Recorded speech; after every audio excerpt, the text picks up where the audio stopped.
good. I'm just looking at managing my panels here. Holding, okay, this is good. Okay, I'll say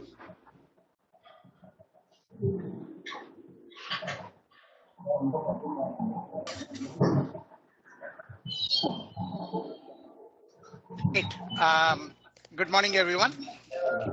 Are you seeing my whiteboard here? Okay. So I just wanted to start off with a.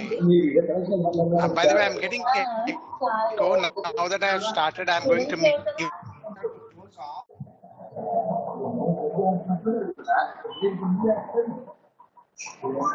I still get some echo from somewhere.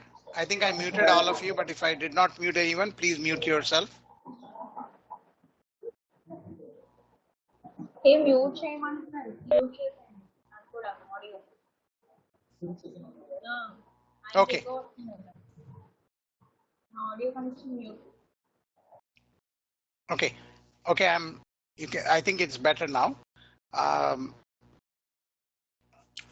By now you kind of would probably have guessed Einstein is my favorite scientist. Maybe because they all call me Einstein here, and I use that as a competitive advantage. Most of the time when I do my lectures here at Berkeley, it's really not about the slide decks that I'm going to show you. I share with you a lot of stories, and I generally start off with some quotes, what is happening in the world, all kinds of things go with that, right? So I thought, let me start with an Albert Einstein quote. Very nice quote, actually. Intellectuals solve problems and geniuses prevent them. I like it. I thought, let me share this quote with my kids, right? One day I shared this quote with my children, and my high school, I have 2 teenage daughters. For those of you who do not know, I have 4 kids. Interesting thing is there are 2 sets of twins. I have twin boys and twin girls. Okay, so and my twin girls, one of the girls said, "Papa, how is it possible not to have problems? Life is full of problems to be solved." So to her, this quote didn't make sense. But that's a different story altogether, right? So that's Albert Einstein for today. Before I jump into the slides, I just wanted to have some fun for about 5-10 minutes. Open discussion, for though I can actually, as always, you can put your answers in the chat, or you can speak as well by unmuting yourself, or I can unmute you. So I'm sharing a Word document here. I'm assuming you are able to see that. Let me know if you're able to see that. Okay. Let me adjust the screen size here slightly. Okay, so if anyone is not seeing that, let me know. I seem to be sharing this one. So here is a quiz. Okay, it's not graded. Don't get worried. It is not graded. Okay. To keep adjusting the screens here. Let's see. Let's take a couple of questions here, and then we'll move on to the lecture here. Okay. This slide deck, this quiz is from chapter 1, I believe. What are the essential attributes of good software? What we'll do is we'll do a round robin here. I'm going to unmute. We'll put Chakravarti Garu on the spot here. How about that to begin with? Because we can start with him, so that way he provides us the motivation to answer. Chakravarti, give me one attribute of good software. Sir, its time complexity should be less. Can you repeat what you just said? Its time complexity should be less. Time complexity. Oh. Okay, let me see that. Time complex. Is that what you said? Okay, that is good. I'm trying to go there here.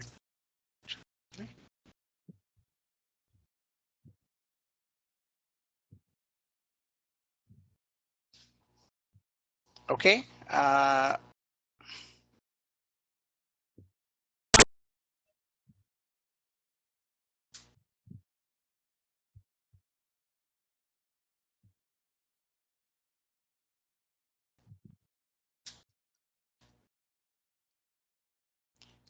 Let me mute you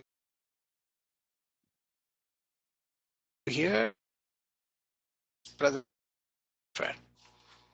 If you there,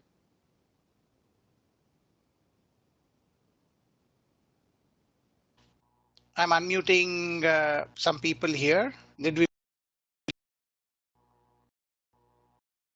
Can you hear me? Maintainability. Okay, that's good. Maintainability is another one. Okay, ignore my typos there. Okay, what else? Can you guys hear me? Okay, let me unmute Chakravarti garu. Can you hear me? Yes, sir. Reliability. Oh, reliability. Fantastic. Okay, Chakravarti garu will not get any more chances to answer. it'll be somebody from other places. Vijayanagaram will give no. Okay, Vijayanagaram, one thing, either in chat or you can speak.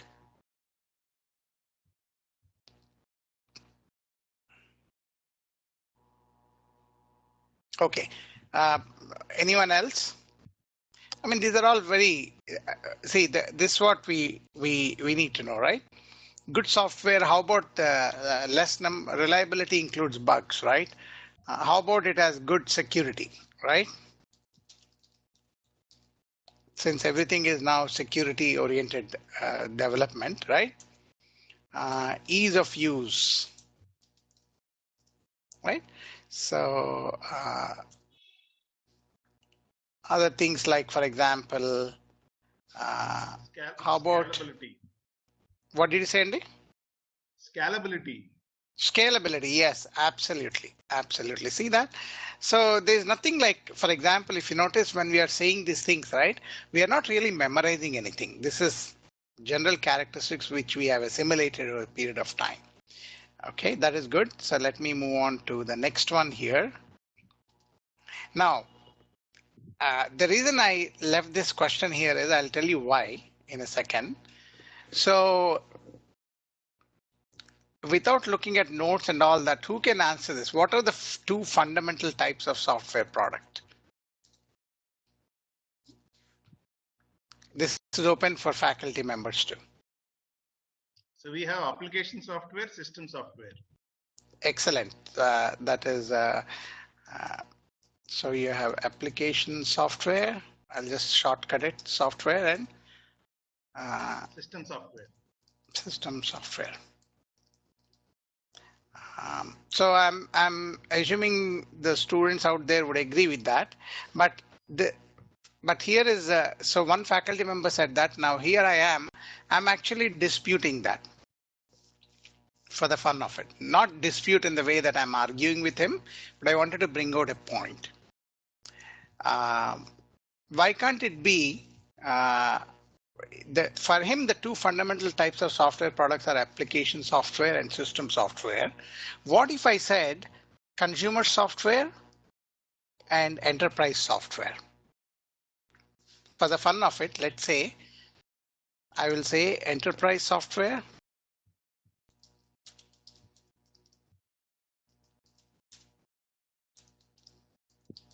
consumer software. Now, students, tell me who is right. Any student. If you have a mic, take it and talk, or you can put it in the chat window.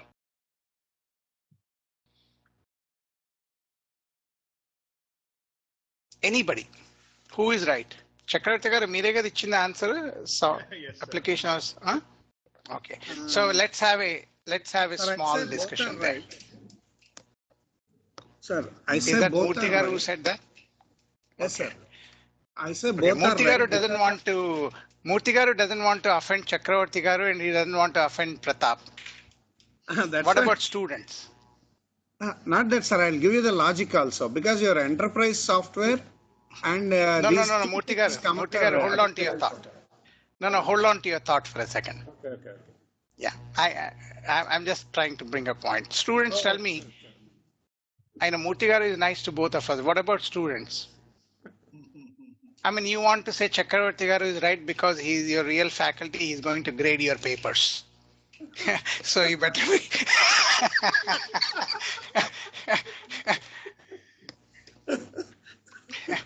So actually Murthy garu చెప్పింది correct. అదేంటంటే I mean both are right. There's no right or wrong answer there. If you have to be really technical and theoretical, what Chakravarti garu said is the traditional answer, which is 100% correct. But why did I on purpose pick up a fight with him here by giving some other answer? The reason is twofold, right? The way these things are evolving, right? There's a fundamental issue when people talk about give me the 2 things or 3 things or 4 things about something. Because how can I read a professor's mind which 2 things he is looking for? Right? I don't know that, right? So I could argue if he gives me 0 points on that, I can go and tell them, I don't know how to read your mind. Based on what I know, I said enterprise software and consumer software. That is why Professor Murthy is absolutely right. Both are right, right? So generally when I try to, let's say, come up with exam questions, I try not to give what are the 2 things and 3 things. Okay, I want the students to think through it. It's an open mind, right? And then I grade them based on whatever their analysis is. Okay, that's the reason I just wanted to spend a little extra time on that. Software engineering, we know I would skip that. ఇది ఎందుకో word document లో చాలా space. Okay, see, same thing here. What are the 4 fundamental activities in software processes, right? Believe me, I can talk about 10 things, 12 things, 5 things, 7 things, but I don't know if I can talk about 4 fundamental things. Okay, it is there in the book. Somewhere it will be listed in the slide, but who will remember those things, right? To me, those are unfair questions. Okay, but the 5th one is a good one. What is the distinction between computer science and software engineering? Who wants to take that?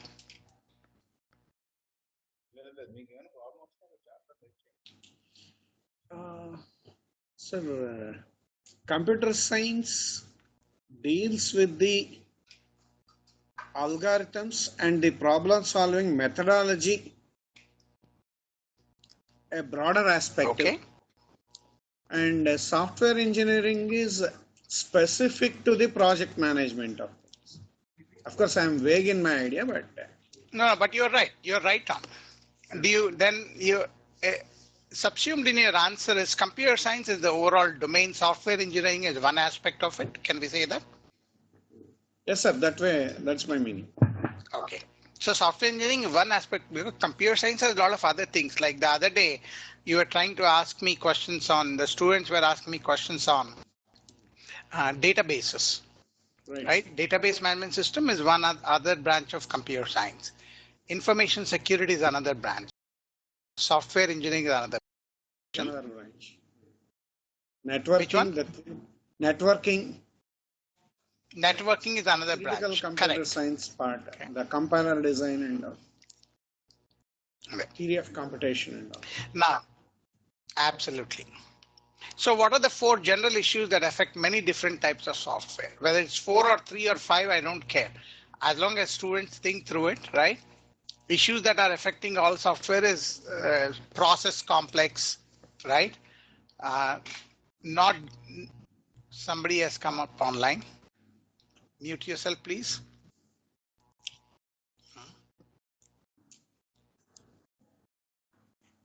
So you get the idea about some of these questions. I didn't want to go through all the things there, but I wanted you to get a feel for it, because when we get into exams, midterms, quizzes and all that, you can expect things of this nature where we'll probably remove what are the 2 things, 3 things, and so on. Instead of saying what are the 2 things, I would say discuss any 2 things related to this. Right? So you can pick some A and B, someone else will pick C and D and so on. Okay, great. So I don't save. Okay. Okay, so that is that.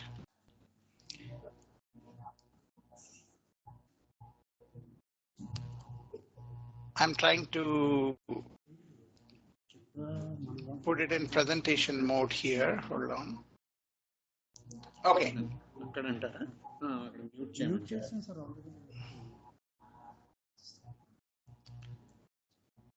Okay, so what we'll do is we'll wrap up chapter 2. Okay, let me mute all of you again.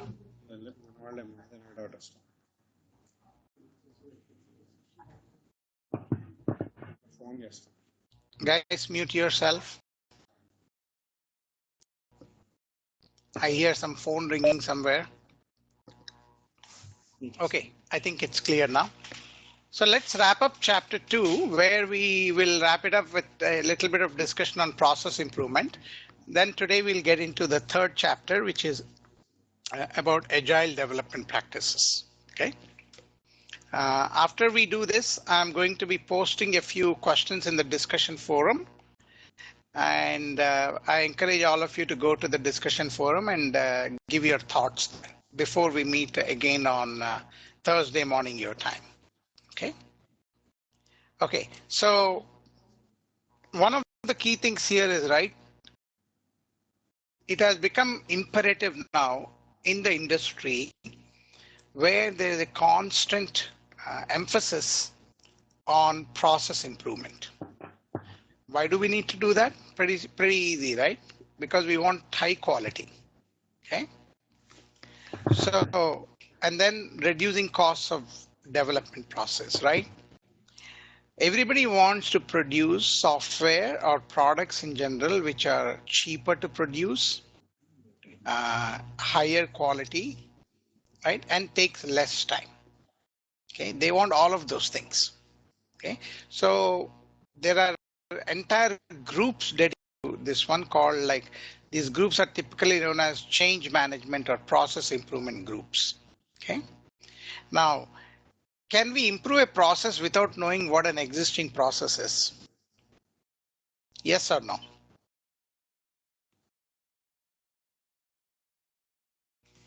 You can put that in the chat since I muted a lot of you. Oh, PPT is not coming. Okay, let me check. Do you see my PPT now? Let me put it here again.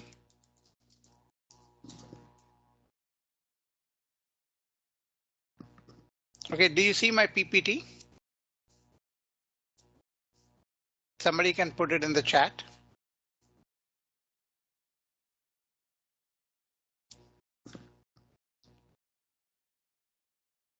Okay, nobody is answering. That means I'm assuming that they can see it because I'm switching between screens here. That's why.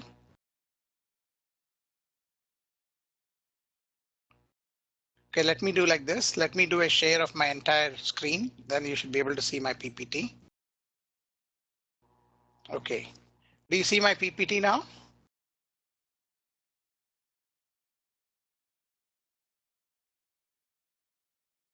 Yeah, okay. You're able to see. Okay, let me increase it here. I'm trying to manage it. Okay. The reason I'm not maximizing the PPT screen, I can max. Okay. Okay, great. Okay, I can still see the chat and participants here. Perfect. Okay.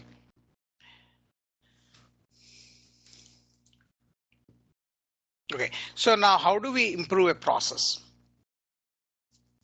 Can somebody tell me how to improve a process?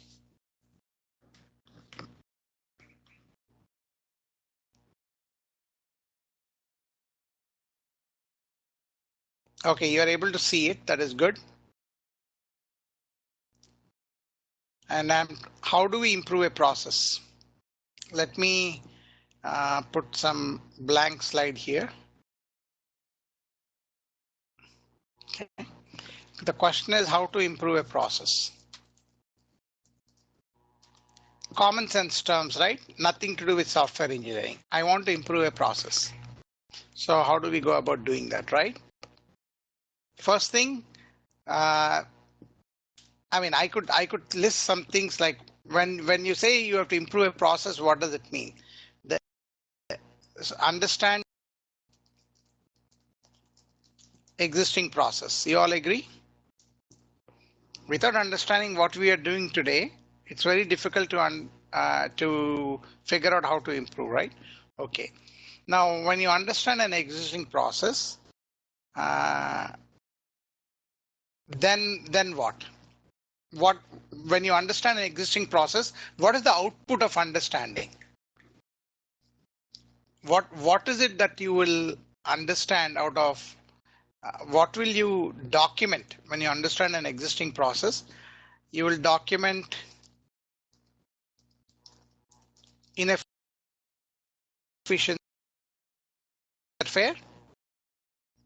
Because yeah, and analyze. Absolutely. So you're analyzing it and you're documenting the inefficiencies in existing process. Fair statement? Okay. So when you're documenting inefficiencies, how do you know whether something is inefficient or not? What is the reference point for inefficiency? You need to have a reference point, right? To understand inefficiencies. This is not how books teach you, but this is how the practical aspects of it is, right? So what is that reference point? Let us say I have some piece of software that I have released into the market. Okay. And then I want to improve my process of releasing that product. So what are my reference points? Improve it with respect to what? So what we call it in the industry is our entire reference point really in improving anything is business objectives.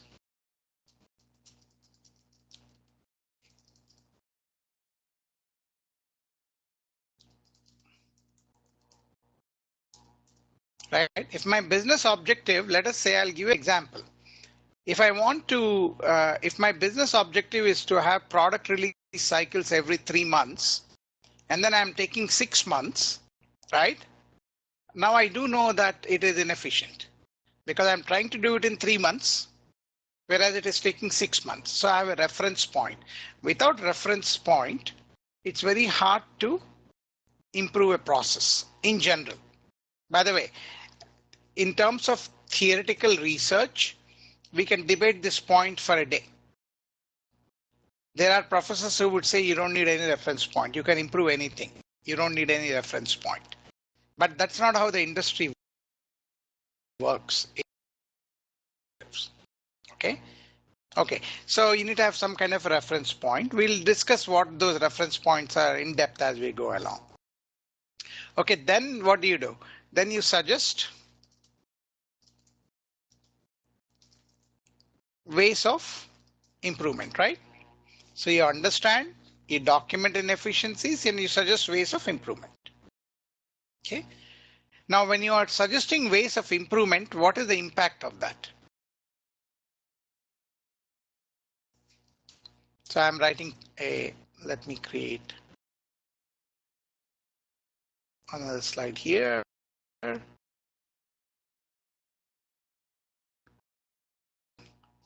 So we are assuming that we are going to suggest some ways of improvement, right? So what is the impact of implementing the changes?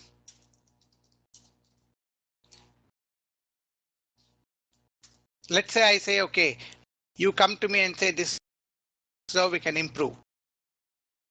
So what is it the impact could be? The impact could be on, do you agree the impact could be on organizational structure? Okay. Project management practices.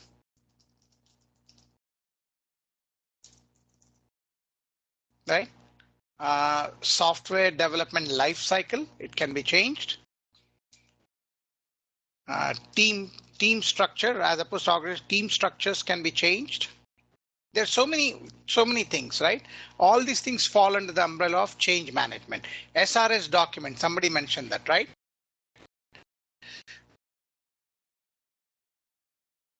Software requirement spec document, absolutely. Okay. So when we say organizational structure, what do we mean by that? I say, hey guys, the team is not structured. That's why it's taking longer time, because the developers will develop the product. Then we go to the QA people. Then they take 6 months.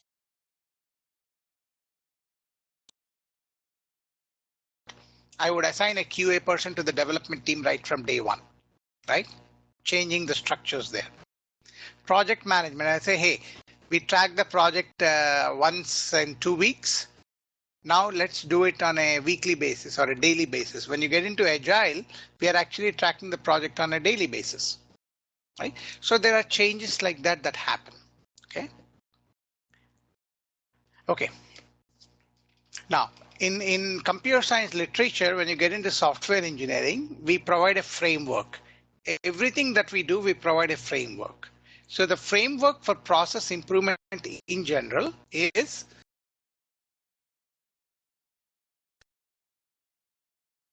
type the word analyze there, right? So we measure something, we analyze it. Can we improve it? If so, change it. So it's going to be in that 3 cycle layer there. There's a very famous quote in I forget who gave that. I am blanking out on the name. We say that what you cannot measure, you cannot improve. Okay, if you cannot measure something, you cannot improve. That's why we say that you need to have a lot of metrics.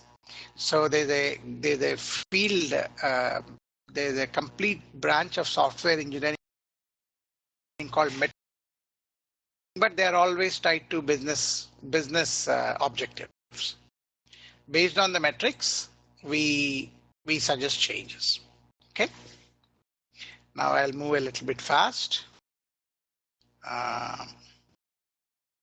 So you can see here what is measurement. Measure one or more attributes of the software process or the product.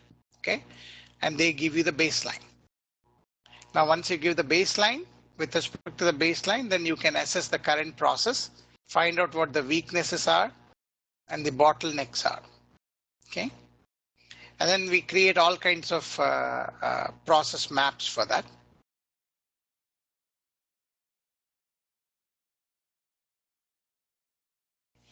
Now notice one thing here, the emphasis is on quantitative process data.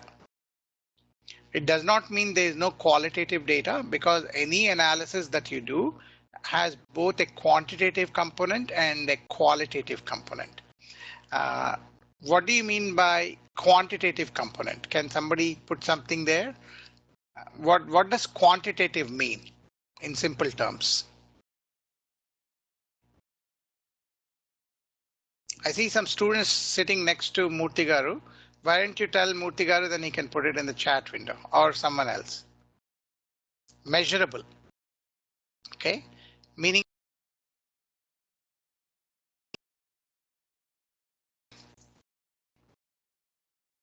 correct. Okay, qualitative means it's more subjective, right? So where there's subjectivity, it's very hard to. It's like a dicey situation. It's almost like he said, she said kind of a thing. But that is where the experience of the leaders, team leaders, comes into play. So some things, even though they're qualitative in nature, hard to measure quantitatively, but there are some techniques to still understand what those qualitative things are. Okay. And then we get into the practical aspects of improving the process. Okay.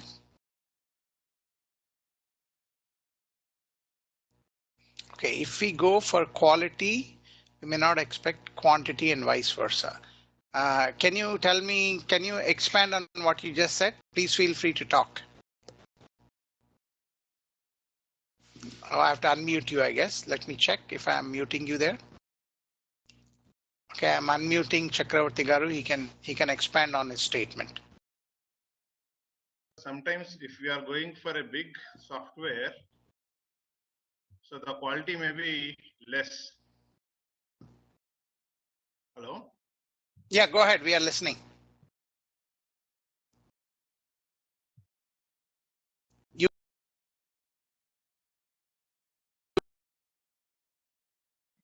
And in general also, if we are striving for quality, we may not get quantity, or if we are going for quantity, we may not get exact quality.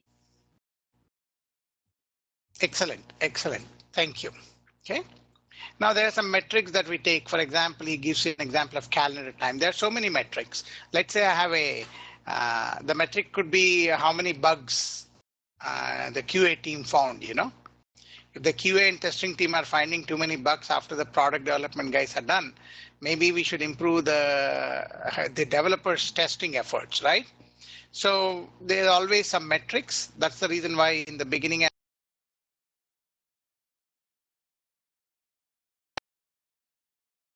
point, and then we can go from there. Now, the literature goes into different types of process improvement frameworks. Here, you're seeing a one framework provided by the Software Engineering Institute. Let me type here, SEI, if I can find my slide here. Give me a second. Home. Text box. Anyone sees text box here somewhere? Okay, I'm not able to put a text. That. So let me create a slide here. 1 second. So there's a thing called SEI, Software Engineering Institute. This is part of Carnegie Mellon University. Oh, kindly maximize the slide. If I maximize the slide, I would not be able to write. Right? I'll be only in. Can you see it now? Okay. Better?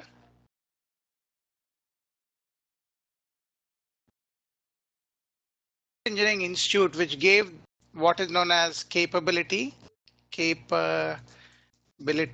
maturity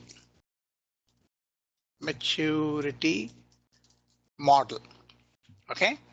So all organizations, engineering organizations which are developing these products and solutions, they have given a framework, a hierarchy. Okay. That hierarchy is what you see here. Okay.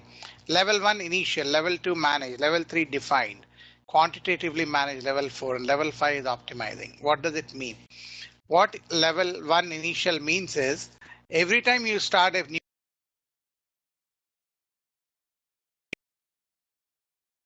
meaning they don't have a well-defined process. Okay. Level 2 means there's some level of structure involved. Okay. And when you do it, there's a project manager, there's some kind of a project plan. So a little bit more structure is there. So as you keep going up the levels, you have defined the art. It becomes no longer an art. It's more like a what I call as mathematical or scientific. So more and more structure is added there. Now, how many people in the world achieve level 5 optimizing? Very few.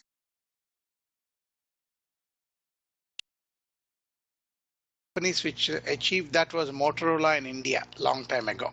I think they were the first, I believe, if I remember right, long time ago. So I'm just giving you a quick glimpse of that, right? There's an entire book on capability maturity model. Okay, so what I encourage students to do is Google up SEI. Okay, that will be one of the discussion forum questions that I'm going to post. Google up SEI, study up their capability maturity model. It has evolved actually. This came in the mid 80s. Mid 80s is when we did that. A small personal note there is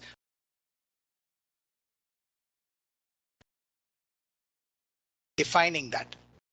At that time, when they were defining this one, they actually collaborated with HP. I mean, what would university know, right? We would think, right? They are not the industry folks. So universities collaborate with industries to create these kinds of structures, right?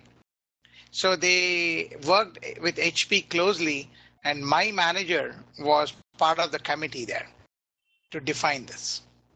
So when the managers are committee members, who will do the real work? The engineers do the real work, right?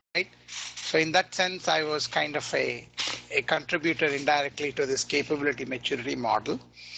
There is another model.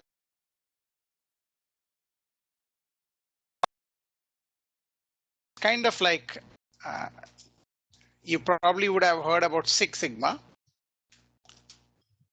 There's a Six Sigma model given by Motorola. And there are actually certifications that you can get in Six Sigma. Strong process centric, right? Six Sigma, I think it's called Six Sigma Black Belt. Okay. It's kind of like a competing model. Students there, if you get a Six Sigma Black Belt, you can earn in US dollars six figures, meaning 100,000 plus. Pretty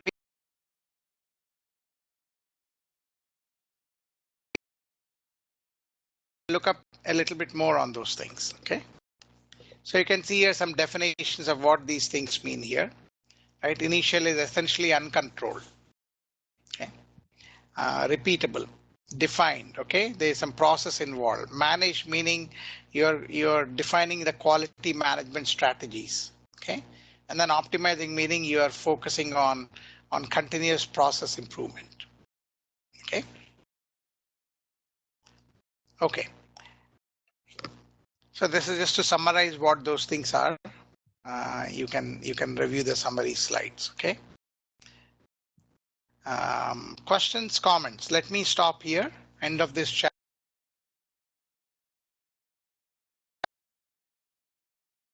For students to come to the mic or put them in chat. Open forum here for the next 5 minutes. Anything that you want to discuss, give your viewpoint. You can tell things such as, sir, I have written software projects, developed software projects, but I never had a requirements document, but I just hacked the code. You are welcome to say that. Okay. So 5 minutes open forum, guys, for all the universities, for all the colleges here. And if I muted somebody, you can unmute yourself.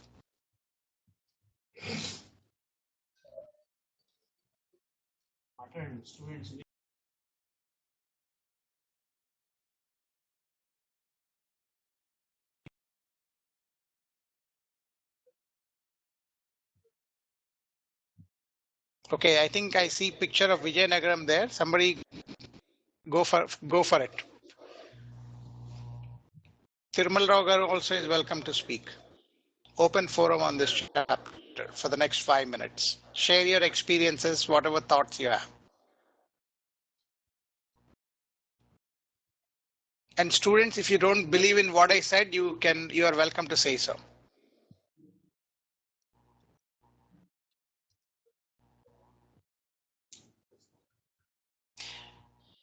To start the thread, let me ask you this one. How many of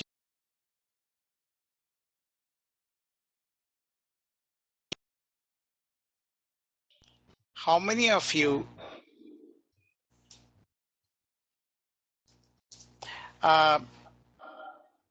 when you're writing code, your professor has given you a problem where he or she is asking you to develop a program. How many of you create a flow chart on a piece of white paper? Show of hands. I see a lot of students in Vijayanagaram. Raise your hands if you use a flow, if you create a flow chart.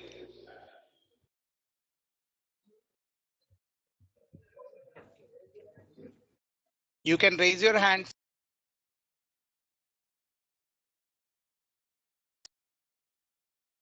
A little bit hard for me to see.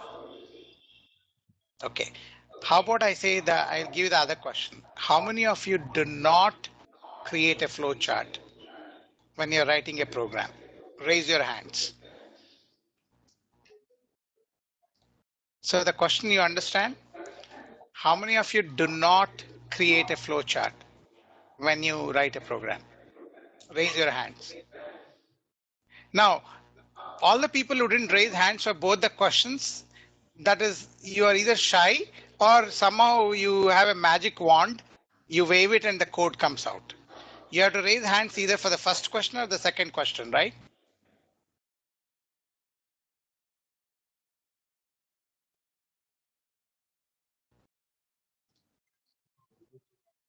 Again, don't be shy. So I can share my own experience. Remember, I have two college going kids like you are. They are in third year too. They both are computer science students. One goes to Berkeley, one goes to USC, as I told you. I remember when they were doing programming in high school, I always seen them hacking the code. So and whenever they had questions, when they asked me, they always saw me creating a quick flow chart first. And they said, Papa, why are you doing all that? It's a waste of time. We can just hack it.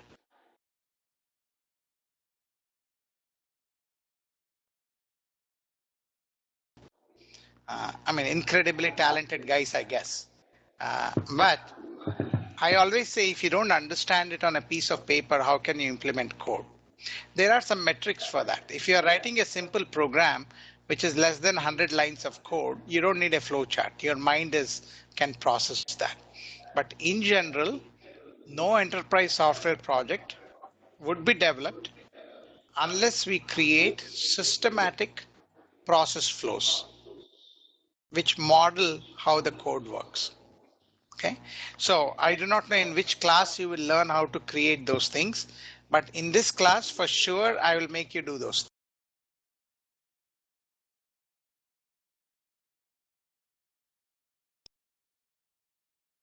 things.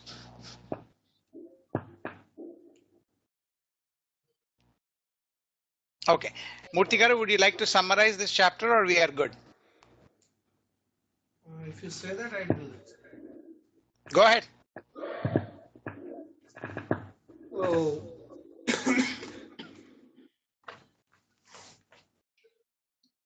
In this chapter, we had an idea of the software process management, especially how the software process will be. And we have discussed the practical aspects of measuring the quality of a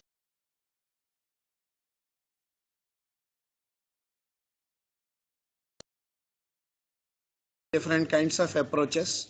And you have introduced a CMM model in this class to go ahead with. Excellent, Andy. Thank you. The reason why Murthigaru summarizes, number one, Sir, I have a question here. Professor Pratap, I have a question. I want to learn what is the difference now, level 5 and level 5I, how they vary in quality. Level 5 and level 5I. How they vary in quality process management. You're talking, see, when you talk how they vary, and it's a tough question, Andy. It's a tough question to answer.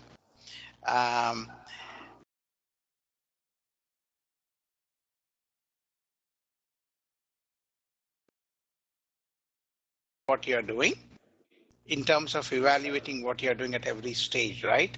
So the more steps you have, the better it is in terms of ensuring higher quality. Now, having said that, I always say quality, how do we define quality? I mean, it's a very, very nice question, actually. How do you really define quality? Can somebody tell me what quality is? I have a simple definition for that.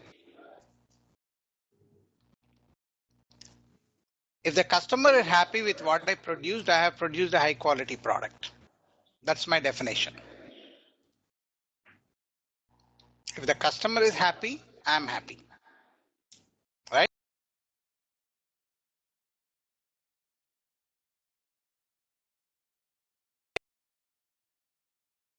as you say, when you're talking about optimizing, right? When you get into what CMM people have done, they gave a framework. Then that's the reason why I asked students to go check out SEI, because they gave a capability maturity model called CMMI.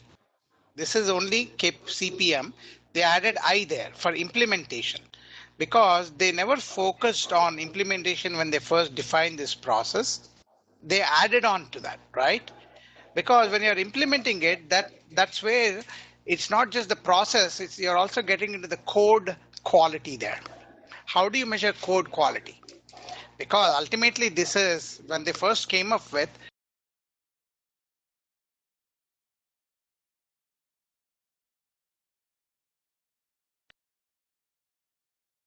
depth with respect to the implementation aspects of it, which includes the coding, right? If one, go ahead. Please, sir, please complete that. In this context, I would like to quote an example. After you are finishing, I'll talk, sir. No, go ahead. Go ahead. It's an interactive discussion. Please quote an example. Go ahead. Sir, actually, when I was doing a kind of project, it's for the insurance company we were working for. They had a specific process of sending the weekly report on how many are with the insurance.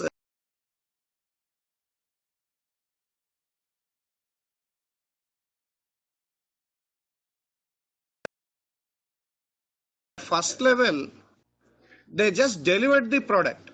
It was working fine because they want the information on the sorted order of some social security number and all. But even though it was working, at some point of time, the infrastructure team said that we can't afford this much execution time for this. You have to optimize. And it was taking around 70 minutes. They said it should come to 35 minutes. That's a great So example. in such case, the fifth level of optimizing will come into picture, because the software that was developed has incorporated all the business process.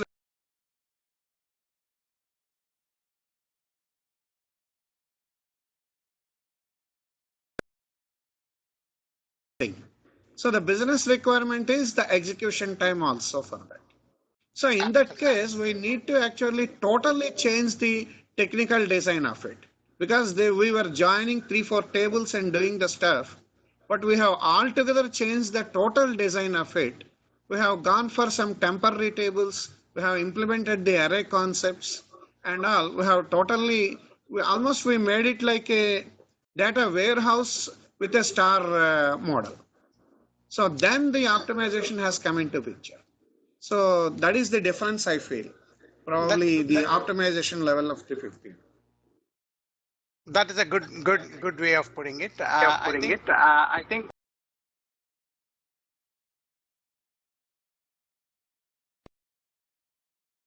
The software companies nowadays, actually they are implementing, and the testing part is taken care of by the third party. Suppose I am giving it to IBM for my consultancy, then my testing will be done by, suppose, say, Infosys. Now, will it come under 5i?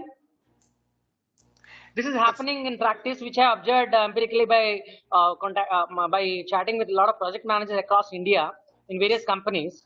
From last 5 to 8 years, I'm observing this. Is it part of 5i, or normally it happens as so? And the practical reality is, right, when you are giving these models like 5i and all of those things from the institutes, right? One of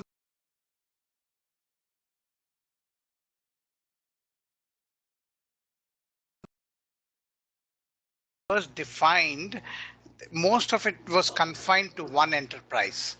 But what is the reality today? The reality today is it's what I call it as transdisciplinary collaboration. You have multiple organizations working on it, right? Now, has this CMMI kept up with that? I'm not sure it kept up with that. It's a continuously evolving space, right? That's number one, right? Because when they are certifying they are certifying an enterprise. Remember, they are not certifying a transdisciplinary team. This is within the context of an enterprise, right? But have we moved beyond the context of enterprise for every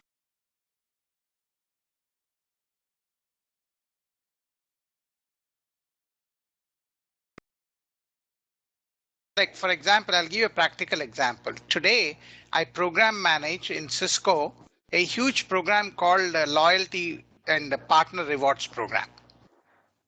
I work with 3 or 4 different vendors. I work with about 10 different organizational units within Cisco, right? Now, what is my maturity model if I have to evaluate myself, right? So I take a CMMI framework, but I customize a collaboration framework maturity model. Actually, at one time I even proposed what are the levels of maturity in collaboration, right? What does collaboration?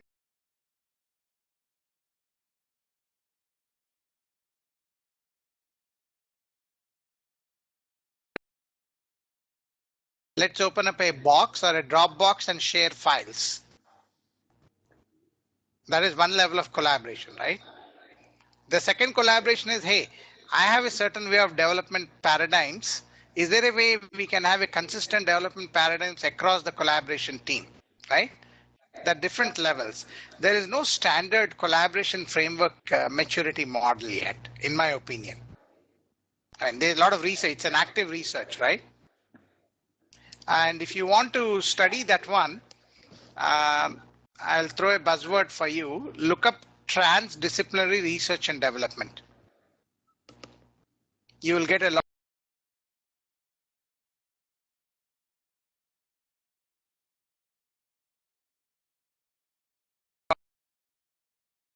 processes. It's all about, see, that's where I always tell them, right? I'm not really big on saying I'm level 5, level 6, level 2 and all that. What I mean is, as a team, you define what that process is and stick to that. And when do we do that? When we all come together to solve a problem, right? Okay. Yes, thank you. Continue. Okay. Any other questions? I hope students are gaining a lot of wisdom out of this interaction with your faculty members there. They are bringing out a lot.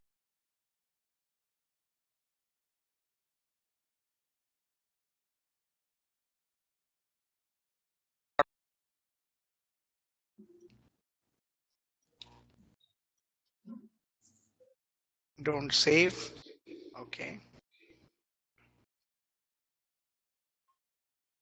Okay. Now we get into chapter 3. Somehow my thing is not coming up here. Hold on.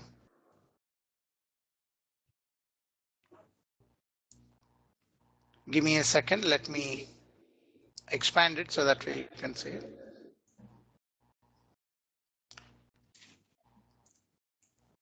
I'm assuming you can see it well. Okay. So anyone needs a quick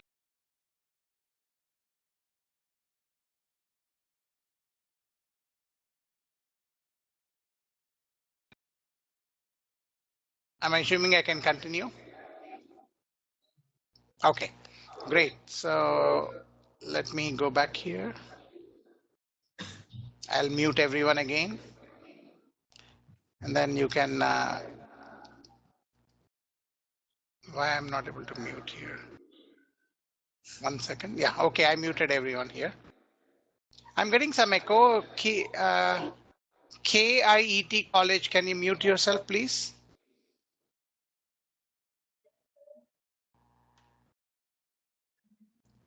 I'm trying to mute you, but it's not muting you. Okay, they are muted. That's good.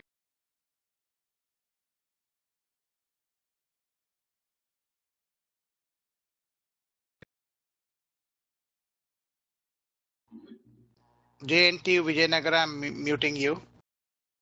Okay, it's all good now. So this is a good lead in into this chapter, because what happens to all the maturity models once you put together what is known as agile software development? Is the capability maturity model that we just described, are they valid? I don't know, quite honestly, because I still am not a, I must share with you, I have a little bit of hesitancy in the way agile software development is practiced in the industry.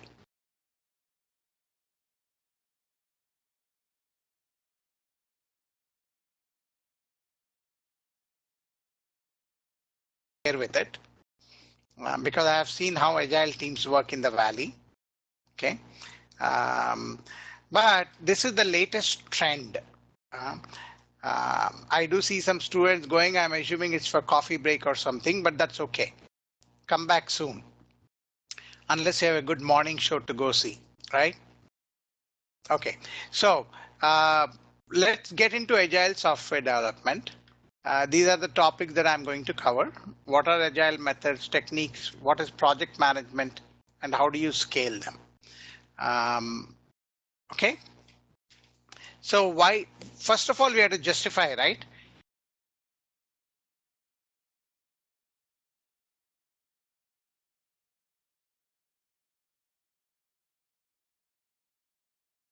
And there's a big important business need called I want to constantly develop products and release them to the market.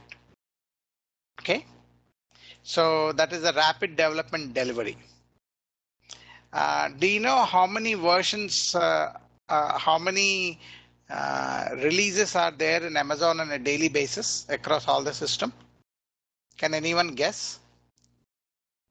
How many releases of various software systems that Amazon has are released every single day?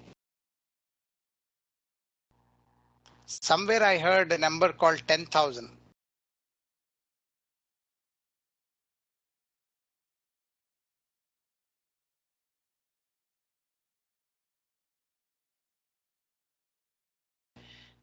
It could be much longer, much more than that, much higher. Okay. So the name of the game is keep releasing, right? Don't say that I will take 1 month of requirements analysis, 1 month of design, another month of coding. Those days are gone. Okay. So then people start saying, how can we do that, right? So what they in essence took was there used to be a model called a spiral method. Actually, Barry Baim was the guy who gave that method. They tweaked it. And then ultimately it became an agile development method. Okay, the goal is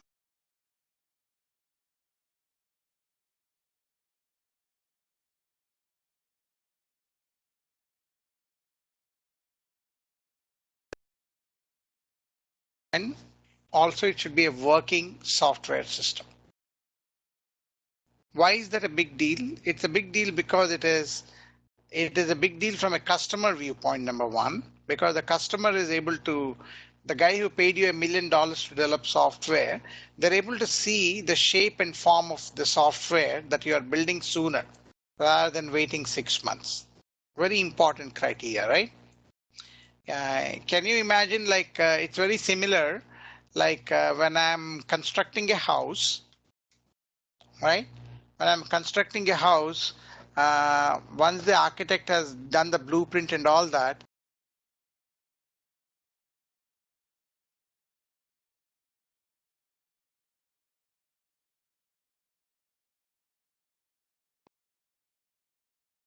after a week or so, I look at the foundation.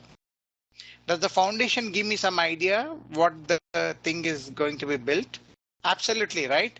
Because the engineer would go there and tell them, hey, here is where your living room would be. Here is where your bedroom would be, right?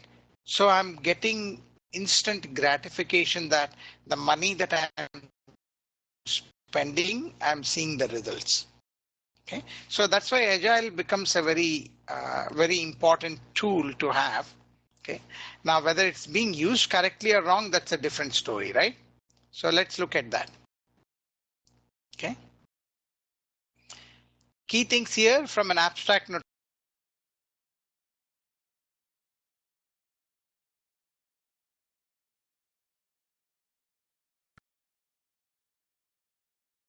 And then we develop it as a series of versions or increments.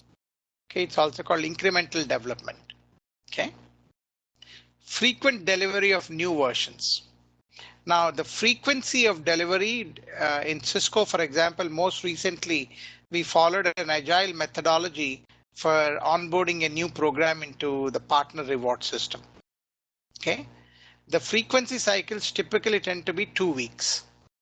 Every 2 weeks, there will be a new version out. Okay. Minimal documentation. Look at that. Okay. Nobody cares about documentation. Can you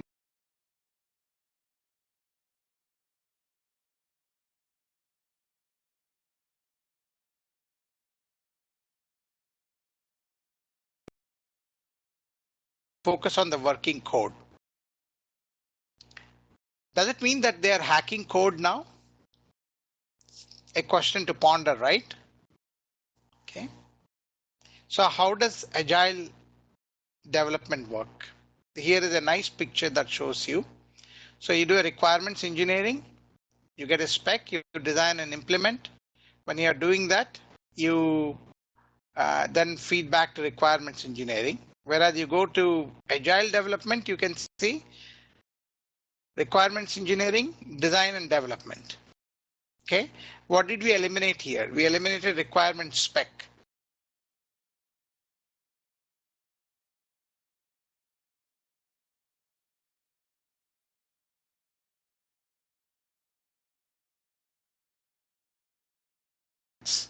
And then we'll go design and implement it straight away. And then you feed feedback. Then you continue to what do you call it, as incrementally develop that. Okay. So that's the difference between plan driven, the standard software development lifecycle model, right? So as you can see here, it could be waterfall or it could be even object oriented software development. Somebody is raising a hand.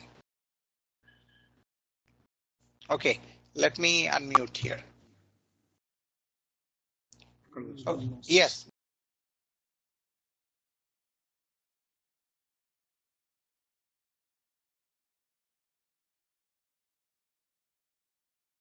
Go. It has got almost multiple processes to be implemented. Modularize and we apply this agile methodology for individual modules. It's a fantastic question. Fantastic question. I'm glad you asked that. I can lecture on it for almost an hour now, right? I'll give you a very practical thing, right? I'm a startup company, remember? So I have a small team. We develop a framework and all that, right? We use agile practices and all that. But our bread and butter is consulting, right? We consult with companies like Cisco and all that.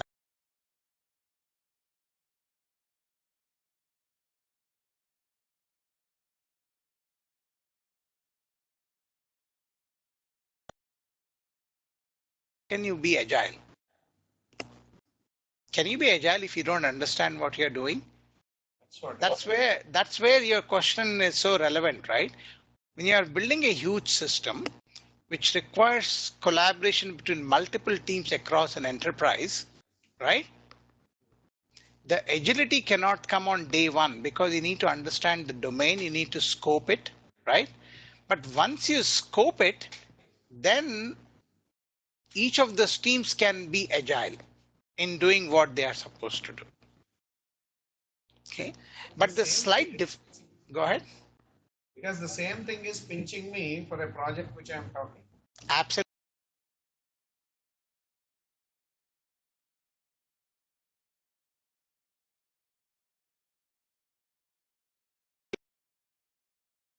Whatever I say here, if I am a little bit sarcastic, please take it with a grain of salt, because it is the most abused paradigm that you see today in the world. And then for their poor quality of the product that they're developing, they fall back saying, no, it is agile. We will correct it in the next revision. If the guy is giving me buggy code every day, how can I be patient? Right? But then they say, no, we are following agile methodology, right? So that is a big problem. I don't think that problem has been solved yet, in my opinion, right? So in my own case,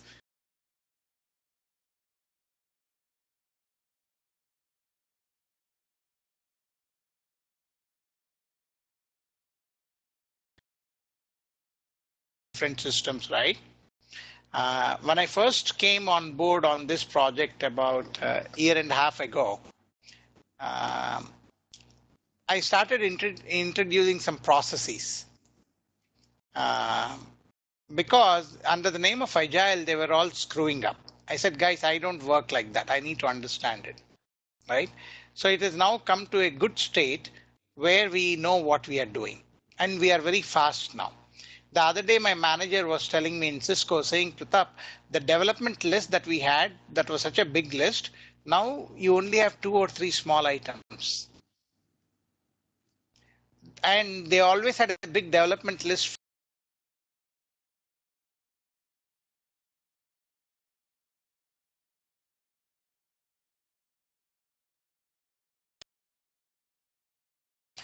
Important thing, understanding. No understanding means mana in our Telugu there is some kind of samata inti vaadni దేవుడు కూడా రక్షించలేడు అంటారు. Even God cannot save him ani. So ala even God cannot save agile teams if they don't understand the product or what they are trying to do. Okay. Okay, enough of that. So what are some agile methods, right? Let's look at that. Okay. So, as we talked about, right, dissatisfaction of the overheads involved in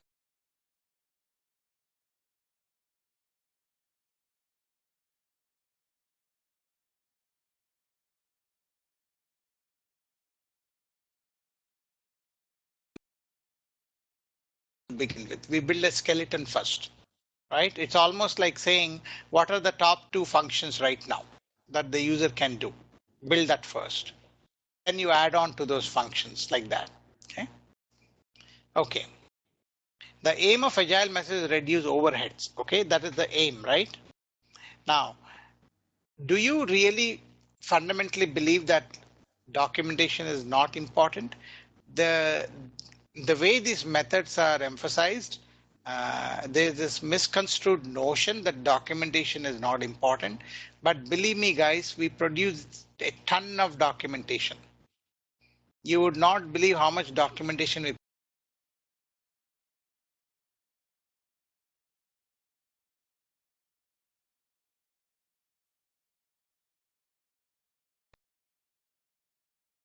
okay. What used to be so-called document, a Word document in the past, it has become a bunch of Excel spreadsheets. So this is, students should not get the impression there is no documentation, so that way they are happy. No, there will be documentation. Okay. We have reduced the paper, but what we do is we use mechanisms like drop boxes. The amount of documentation that we produce today, I can tell you I have never produced more documentation in my life than now, even though we say we produce less. Not only that,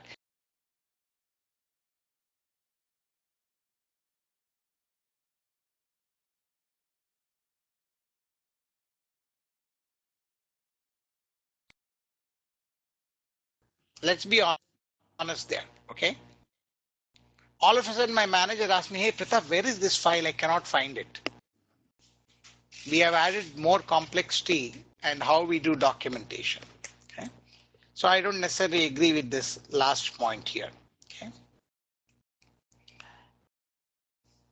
Okay, another claim that agile people make, uncovering better ways of developing software by doing it and helping others do it.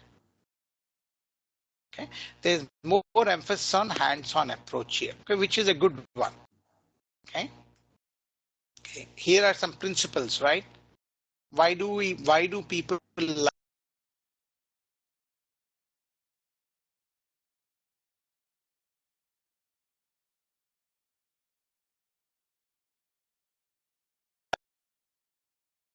because he's a customer, right? They are involved throughout the development process. Okay, meaning almost every week you will meet with the customer, show them what you're developing, you get their feedback, and then you iterate. Okay, so customer involvement, incremental delivery, The focus is on the people, not on the process. See that third bullet point here? Focus is on the people, not process. Now, does it mean that all the pardon? What is meant by that, sir? Please elaborate. Yeah. So what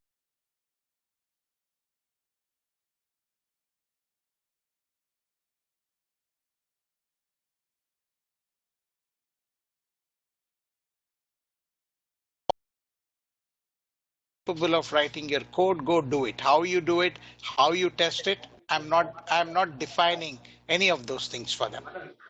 Okay? Pratap, can I ask a question here? Yeah, go ahead. Yeah, actually, in the previous slide, can you go back to the previous slide? This one? Previous one? This one? Yeah, here the focus on the code rather than the design. I have a fundamental question personally from my side. Yeah, go Now, ahead. if I focus on the code rather than the design, how do I do the root cause analysis? For example, I have a I want to illustrate with an example. Yeah. See, initially when Hyundai Santro came to India, at that time, after 20,000 kilometers of run,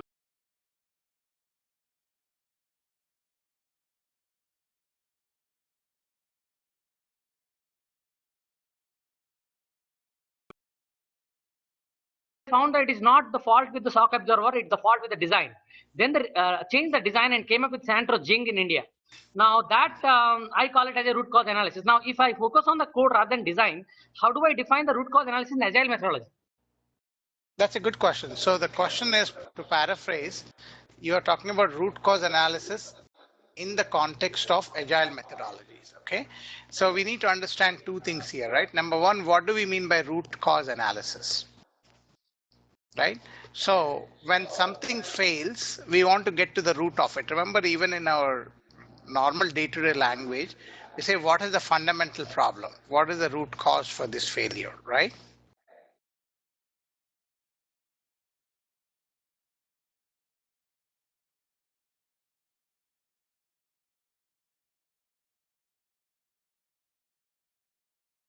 It was easy to trace from one phase to the other phase. If something failed, it's called traceability, right? So there was a way of tracing the things from going to code to design to requirements and so on. So that allowed me to do the root cause analysis. You agree? Yes, sir. Okay. So once, okay, that's true. Now what agile people are saying is, since we are doing the analysis on a daily basis, right? Yes. I'm involving the customer on a daily basis. The root cause analysis is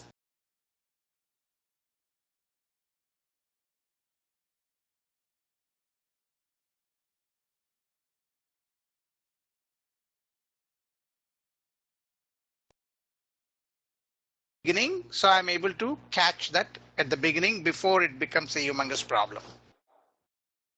Okay. Got it? Yes, sir. Thank you. Okay.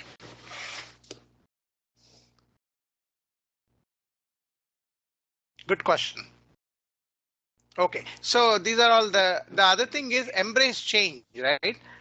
Expect the system requirements to change, and so design the system to accommodate those changes, right? So what about scalability, sir, and fault tolerance in the agile? Scalability and fault tolerance. Okay.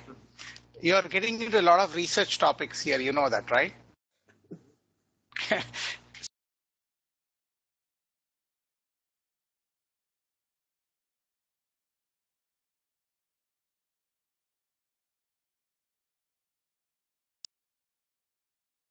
Right? So you are still applying some good coding principles, because we are assuming the team members know how to design modular design and so on. The scalability will happen, because remember, one of the fundamental principles here is we are saying that we know that change is a constant. So if you look at the point number 4 here, embrace change, right? So we know the requirements change, new requirements will get added.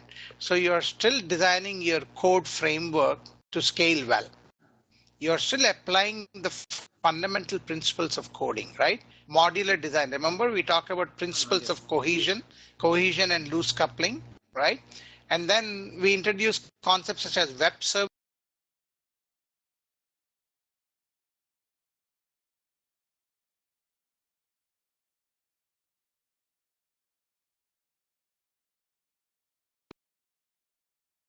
tolerance, right? So fault tolerance, again, it goes back to it's one of the requirements, correct? If you have any fault tolerant requirements, you would state it in your problem to begin with. So when you're designing your application, one of the things in the agile that you do is you will apply that criteria. Once the code is produced, you will say, hey, let me fail here.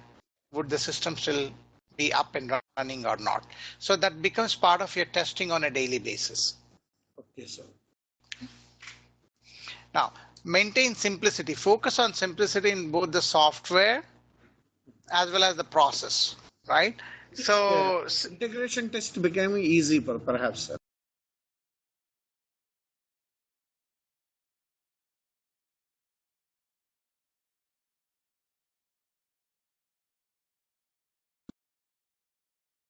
implementation, testing, deployment, you're doing all those 5 things still in agile, except you're doing it on a faster basis, an iterative manner.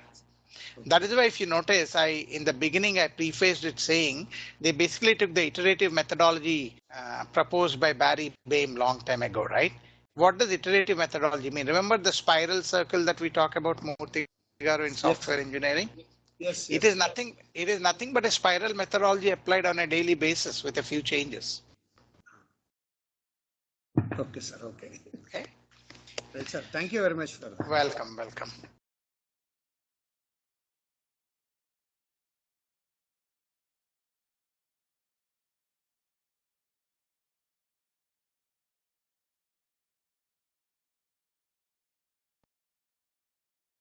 For sale.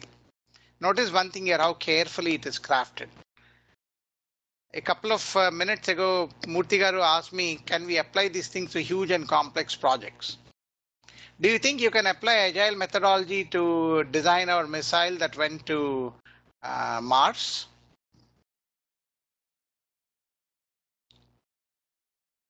Which one? The one that we released, which went to Mars recently, right? The couple of $100 million project. If you apply agile there, I don't think it would have landed on Mars. It probably would have landed somewhere on Moon or something like that. So there's always a limitation, right?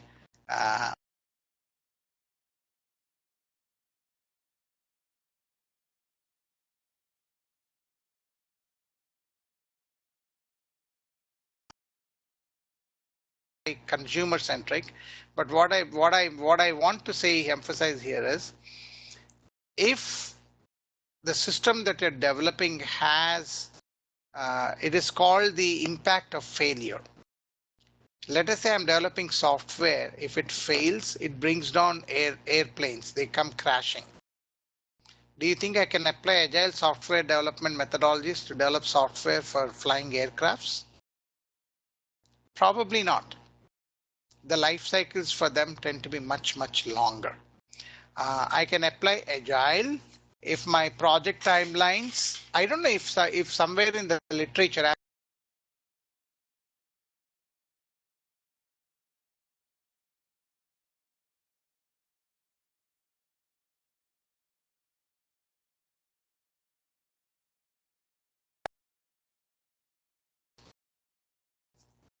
it'll be interesting if some faculty members have any research done where they tie the agile with the timeline of the project. To me, it appears to me that anything less than 6 months, it's a good methodology to use. And non life threatening. I don't think I would use agile methodologies in developing medical software, for example. Medical or anything to do with health, anything to do with energy systems and so on.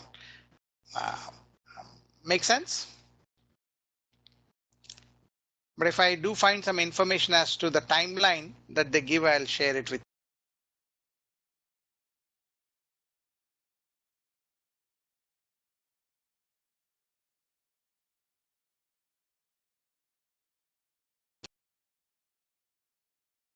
That's a great buzzword in the 90s, right? You can see here new versions may be built several times per day. Okay. Remember, I gave you an example of Amazon. There are new versions, tens of thousands of new versions released every single day. Okay. Customer gets a new release every 2 weeks. Okay. And of course, all tests must be run for every build. That's all a given. Okay. What I say is the reason why some of these methodologies came, who thought about those things? It always fascinated me, right?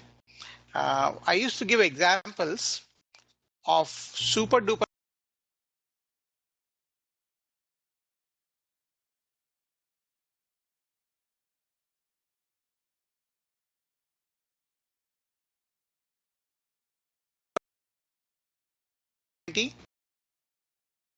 right?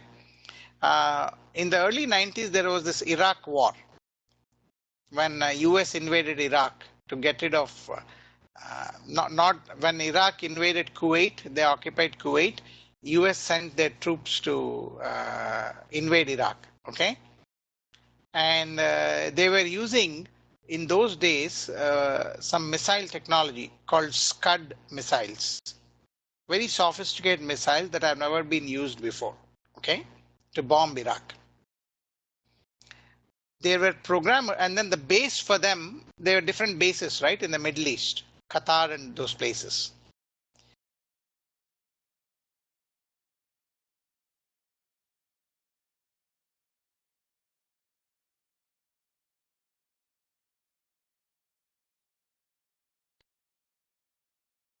Journey from Washington to those bases. While they were flying to the bases, they were writing programming for those missiles. Can you imagine a missile being launched to bomb a country, and then you have a programmer who is working for 13 hours on the flight to program the missile and then release it? Don't you think that is really extreme? I'm sure if I were to program that, instead of landing in Iraq, it would have landed in India. Okay. That is really, they took it to the extreme. Okay. That is how these things came about. Because, I mean, all said and done, sometimes I wonder if we can make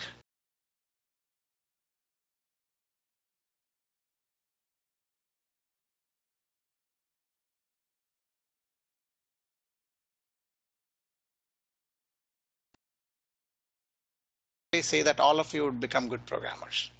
Okay. That is what I like to think. I like to believe in, right? If I don't believe in that, I would not be teaching this class, right? But keep that in mind. It's not easy. Programming is never easy. Okay. Okay. You can see the release life cycle here, right? Select user stories. You will hear a lot about user stories. That is a key word. Okay. Another keyword for you to Google up. What do we mean by user stories? Okay. In the good old days, when object-oriented technology came, we used to call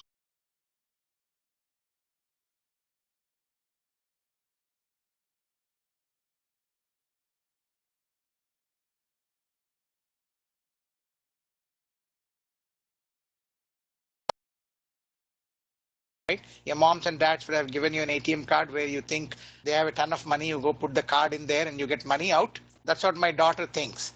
Papa, I have the card. I can just go put it there. I can get money. I said, but I need to have money in the account. She doesn't understand that. Okay. What is the user story there? If I'm developing ATM software, user stories, I say, hey, one user story, a customer goes there and puts the card in there to withdraw cash. That's the user story. Okay, like that you build a user stories first, and then the story then becomes tasks, right? You break it down, and then you say, okay.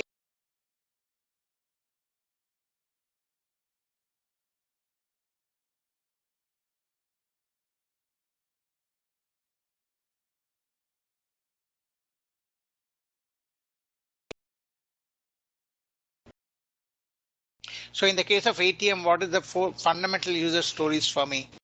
One user story is to accept the user's card. and their account login and password. Okay. The second user story is display the functions that they can do. The third user story is process the selection that they did. Got it? You get the idea of the flow there. Then this is, let us say, in State Bank of India asks you to develop that. So what do you do for State Bank of India? You say, you give them a complete list. You say, hey, in this release cycle, we are showing you these three. Got it?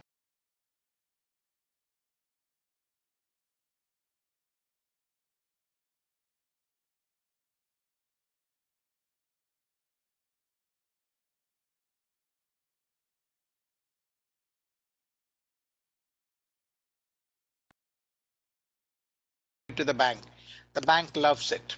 Then you say, okay, next I would then develop the second user story called deposit money. Okay, so that is how you go into the system, but whereas you're doing it fast, and the bank is seeing that the functionality is being developed. Oh, you finished the withdrawal, now you're doing the money transfer, right? Okay. Everything is incremental, small releases. By now you get the idea. Design is simple because you are able to focus on one at a time. Okay. Test first development. An automated unit test framework is used to write tests. As you can see,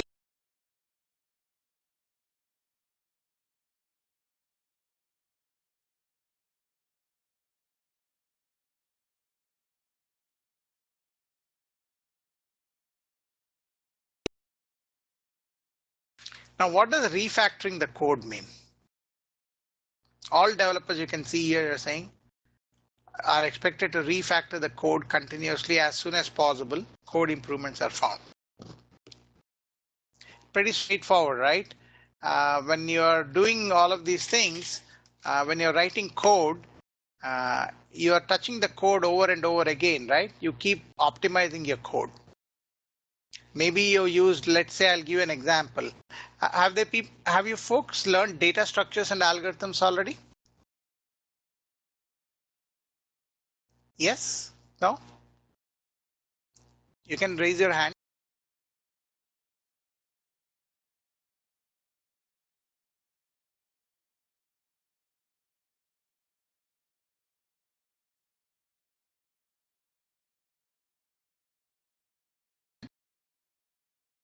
Bubble sort. Because you're hacking, remember, you're in agile development mode. Then you go to the team meeting next day, then somebody will point out, oh, this kind of sorting can be done using quick sort. Then you change, right? So that is what refactoring is. As soon as you find improvements, you factor them in. You put them back into your code. Okay. That is one example. Okay. I like this part. Developers work in pairs, checking each other's work and providing the support to always do a good job. That is fantastic. I always do that. I follow that actually. I've always followed that. I follow that in the classes too.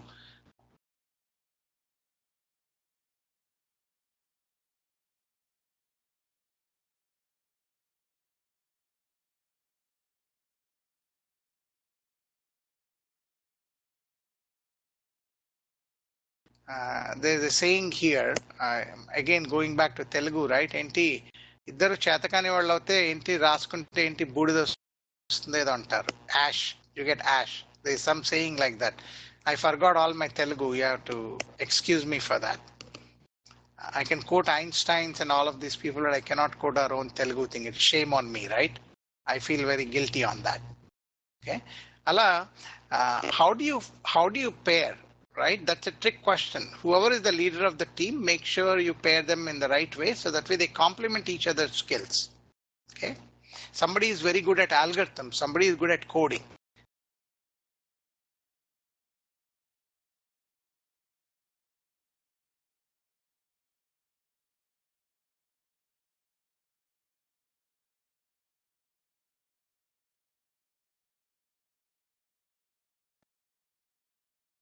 Integration, right? As soon as something is done, you're putting it in the build and releasing a new one. Okay.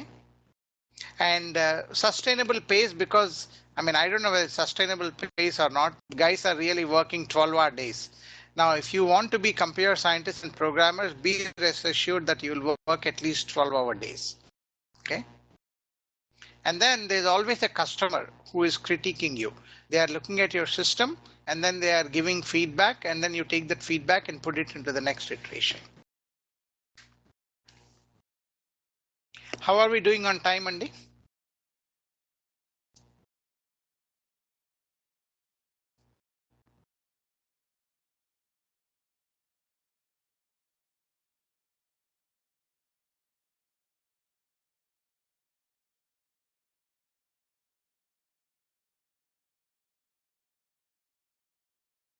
Okay. So as you can see, in extreme programming, a user is very much part of the system. So requirements are expressed as user stories or scenarios. Remember, I used the word scenario. Okay. How are they written? They are written on cards, and the development team can break them down into implementation tasks. Okay. Whether they're written on cards or post-its, who cares, right? Wherever you write them. Okay. They give an example of prescribing medication here. It's a good example. Instead of me telling you that example and going over that, I want students to read that example. Remember, I said I'll be skipping some slides.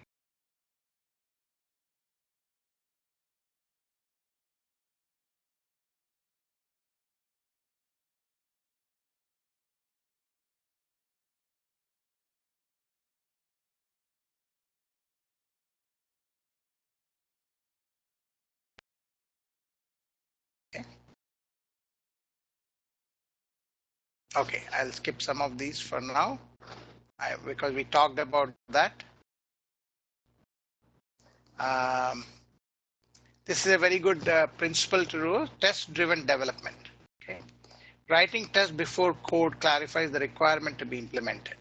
Okay, so when you're writing tests, you're writing them as programs. Okay, why are you doing that? Because ultimately it will feed into an automatic test script, right? Regression testing, so to speak. Okay, so you're writing your test code even as part of the agile development. So everything is automated that way.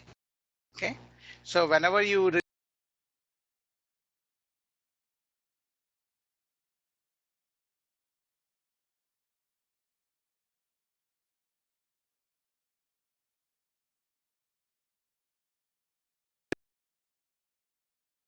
it here, you're testing for function, you're doing both functional testing as well as non-functional testing.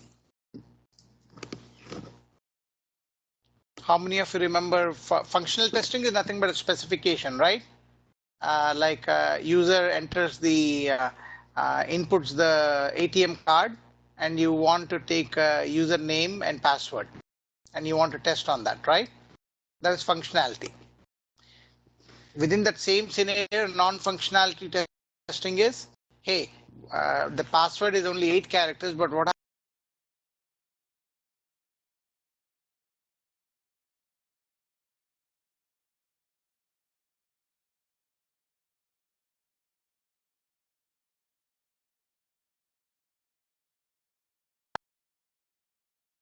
especially when you're talking about security, you do a lot of non-functional testing. The entire security focus is predominantly on non-functional testing. What are the other non-functional testing? Ease of use, right? How do you define ease of use? That is called the user experience, right? User experience is really, I do not know if it's really a functional testing or a non-functional testing. It's kind of somewhere in between the two, right? So the requirement could be something like, hey, within 5 clicks, the user should be able to finish the task. Okay, if I say something like that, then when I'm doing the user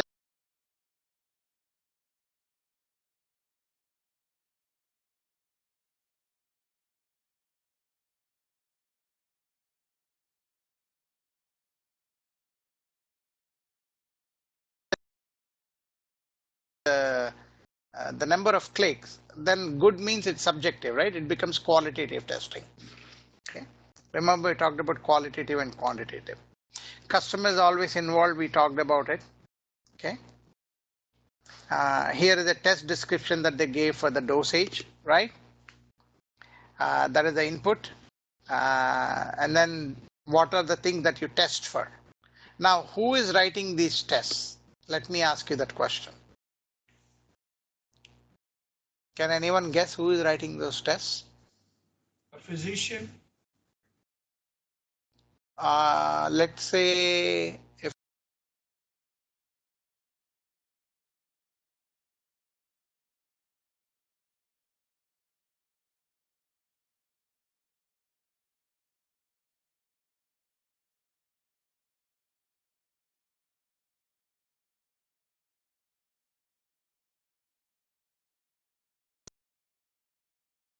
okay, so a development team has been brought on by a hospital where you have physicians to develop this software.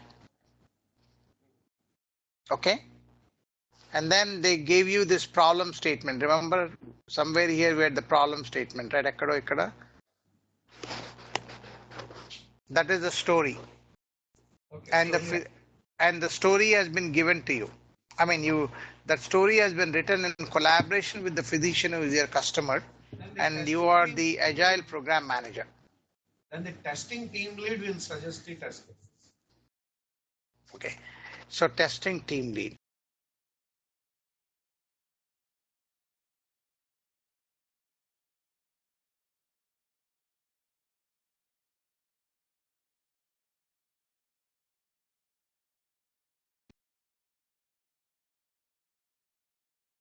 Okay. And if a tester is also included in Exactly. the team.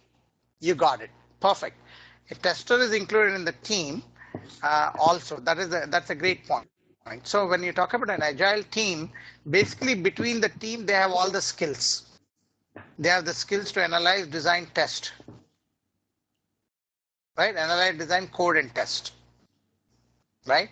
Now, would they have a separate tester who does the testing as part of the team, or would the developers themselves have the ability to test?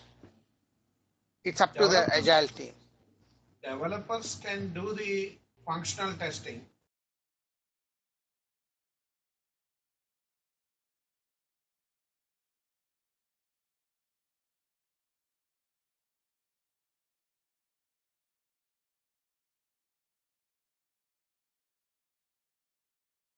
Okay. So test automation. So you will actually, I do not know if you have any test automation software there. These days, most of the testing is automated. And then we write the tests and keep them. And then whenever we release the code, we run all the tests on the code. Okay. And much faster, right? When you do automated testing, instead of a guy testing each and every use case manually by inputting things, by automating it, it reads it from a file and out comes the result. Okay. So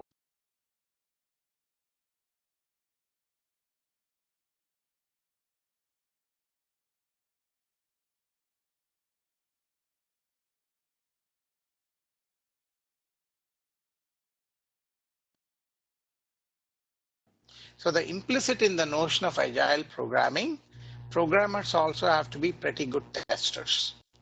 There is no escape from it. Okay. Whether they hire a tester to help them or not, but the onus of testing, if you look at this slide, it kind of falls on the programmer. I right? agree with you, sir, actually. Because Go ahead. I have a case wherein a programmer can be a good tester also if he has a good business process knowledge.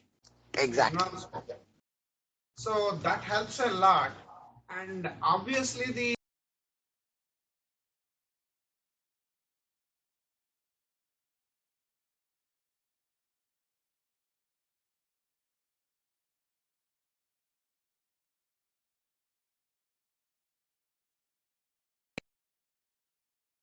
coding, the strategy I followed is I used to write the entire specs as small modules, and I used to break them into tasks. For each task, I used to develop some 20 to 50 lines of code. I used to test it with my own input and check the output. Then for me, the integration testing never failed subject when I did it in. Perfect. Perfect. So what he just shared with, I agree.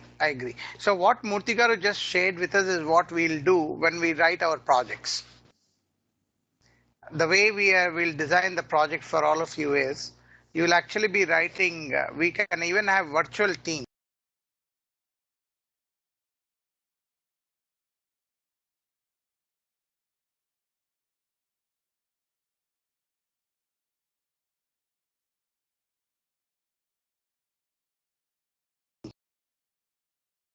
Class. Does that sound like a plan to you guys? Very good, sir. Okay. And then there's no right or wrong answer. Remember, we all learn together. Even the faculty members will learn the experiences. And for the next batch, we can share, hey, this is what we did in this class. And these are some of the new things that we have learned. Okay. Now, I do know we are running out of time. Let me stop here for the day to wrap up. So what we'll do next steps, the slides are already posted. I have not checked how many students have already become part of the community. Please go do it in case you have not done it. Answer the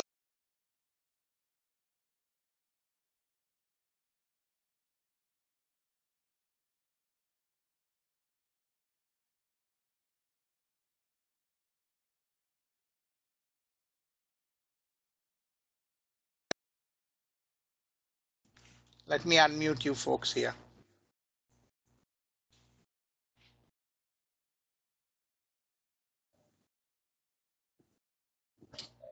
Professor, how the DevOps are going to revolutionize the current software scenario? How they are going to revolutionize, and every DevOps is nothing but agile, right? Yes. So they are revolutionizing in the consumer centric ways. If you look at the Facebooks, the Amazons, and all these guys, the number of releases that they are getting, right? Constantly, whenever I go to Facebook, I see something new.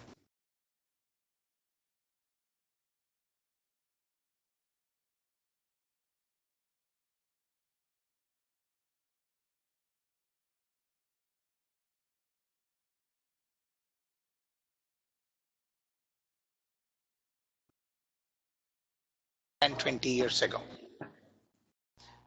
So in that sense, it's a big revolution, right? What I feel as a researcher is all the traditional things that we have learned, how it costs when you go from analysis to design, it costs 10, factor of 10, it costs more, right? I don't think we should be teaching those kinds of things in today's software engineering classes, quite honestly. We need to find new types of data. Go ahead. Yes. You agree? I mean, you don't have to agree with me. You please feel free to share your thoughts too. No, just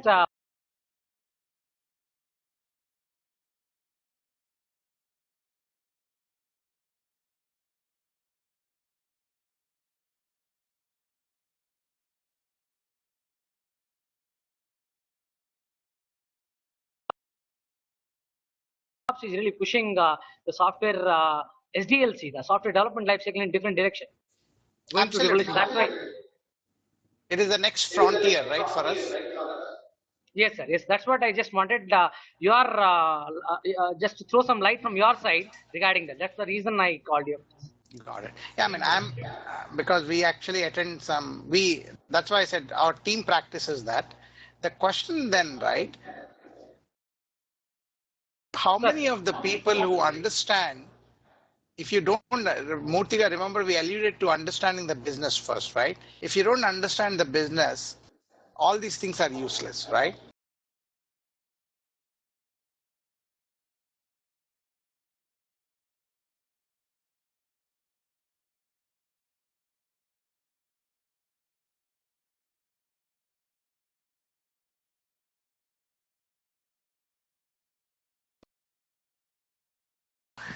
again, the scale is limited, right? For every Amazon success story like that, what I don't like is they say, hey, DevOps is the cure for everything on earth. No, it is not. It is specific to certain consumer oriented things, end user oriented things. I cannot use DevOps for missile development. I cannot use DevOps in healthcare.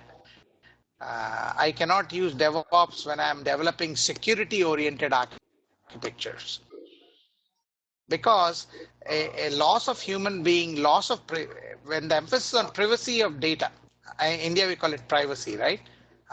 I cannot use DevOps to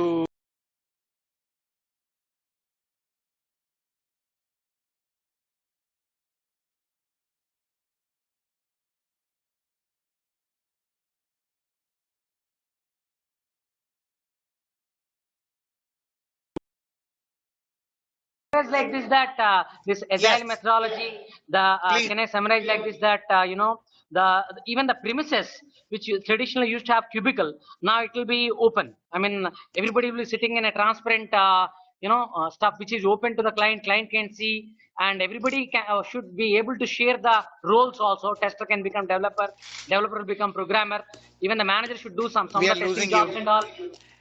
Yes, exactly. Can I think like that, sir? Yes, absolutely, absolutely. Because these are not like isolated defined roles. Everyone should be able to do everything. That is where we are headed to. And the term that we use in the industry is we say we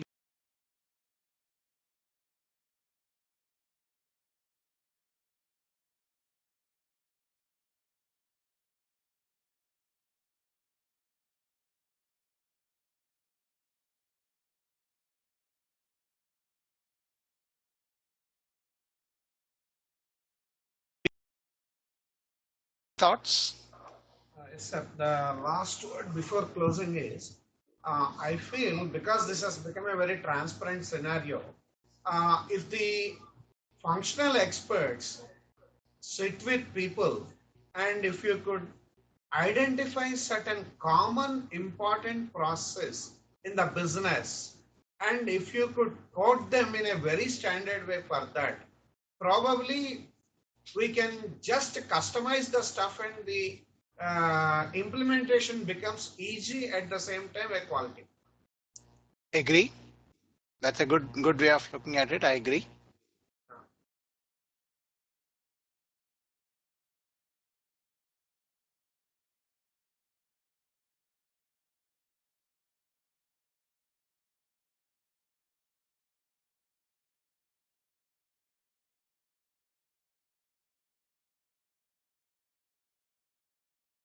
Slide, and we are talking a lot, discussing, right?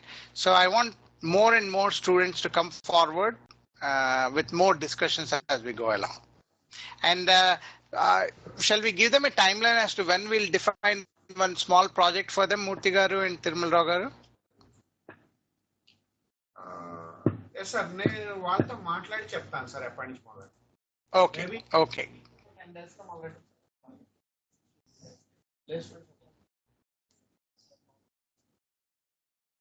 Sir, I'll discuss with them and tell them, because they have some placement entries.